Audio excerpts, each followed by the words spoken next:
أعوذ بالله من الشيطان الرجيم بسم الله الرحمن الرحيم الحمد لله رب العالمين والعاقبة للمتقين الصلاة والسلام على سيد المرسلين السلام علیکم ورحمۃ اللہ وبرکاتہ۔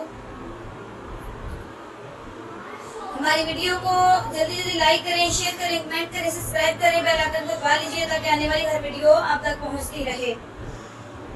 تو ہم کربلا کا واقعہ پیش کریں گے، جیسا کہ حسین رضی اللہ تعالی نیزے پر چڑھ کر قرآن پاک کی تلاوت کر کے بتا دیا کہ میرے نانا جان اللہ کے سچے نبی ہیں اور ان کا دین اسلام کی سچا ہے۔ حسین کون ہے؟ حسین کسے کہتے ہیں؟ جس نے اپنے بچوں کی دی سخاوت وہ حسین ہے، جس نے اپنے بچوں کی دی سخاوت وہ حسین ہے، ہنس کے جس نے پی لیا جام شہادت وہ حسین ہے۔ ابن ماجہ شریف صفحہ نمبر 13 نبی کریم علیہ السلام نے فرمایا حسین منی وانا من الحسین، کہ جس نے حسین مجھ سے ہے اور میں حسین سے ہوں۔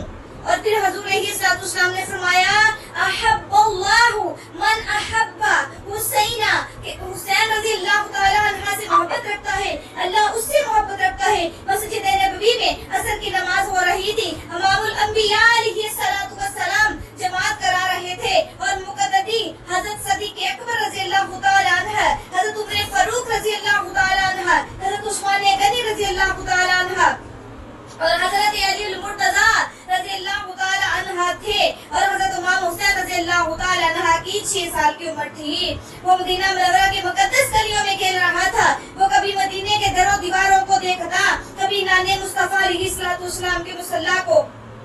کملی والے آقائے دو جہاں دو عالم سجدے میں گئے تو حضرت حسین رضی اللہ تعالی عنہ نے چھلانگ لگائی تو نبی کریم کے کندھوں پر سوار ہو گئے۔ عرش والے حیران رہ گئے، فرش والے فرشتے دم بخود تھے اور حوریں حیرت اور مکروہ فطرتیں مسکرا رہی تھی۔ جبرائیل پر پکار اٹھا مولا یہ کیا تماشا ہے کہ بچہ حسین امام انبیاء کے کندھوں پر نماز میں اور سجدے کی حالت میں سوار ہو گیا۔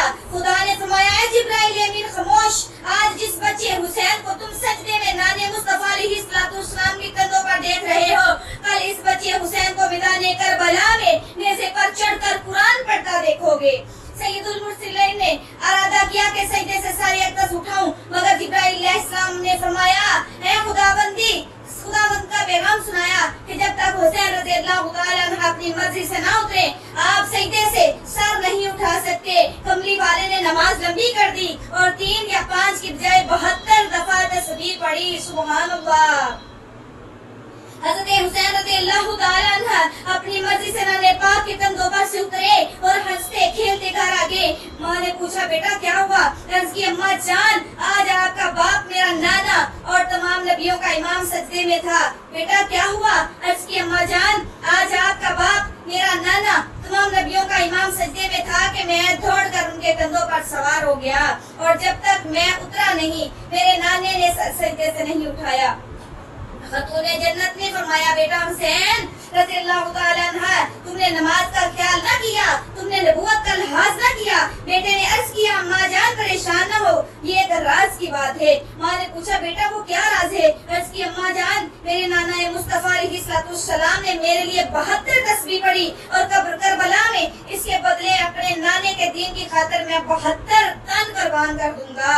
4 صفات ایسی ہیں کہ اگر وہ کسی مرد مومن میں پیدا ہو جائیں تو پھر وہ خدا کے اور رسول نہیں، باقی سب کچھ ہیں۔ وہ صفات یہ ہیں عبادت، سخاوت، شجاعت اور شہادت۔ ان 4 صفات کو دیکھو اور حضرت امام حسین کی ذات کو دیکھو، گویا کہ ان 4 صفات کو اکٹھا کریں تو ایک حسین رضی اللہ تعالی عنہ بنتا ہے، اور ان 4 صفات کے مجموعہ کا نام حضرت حسین رضی اللہ تعالی عنہ ہے۔ امام علی مقام کی عبادت کو دیکھو کہ خنجر تلے بھی نماز پڑھ گیا۔ اس کی سخاوت پر غور کرو کہ اپنا سب کچھ اللہ کی راہ میں لٹا دیا۔ اس کی شجاعت ملا خط وہ کہ 3 دن کی بھوک و پیاس کے باوجود 40,000 لشکر باطل کے مقابلے میں ڈٹا رہا۔ اس کی شہادت کو دیکھ کر کے نیزے پر بھی قرآن پڑھ گیا۔ سبحان اللہ۔ اب عبادت اور شہادت کا موازنہ کیا جائے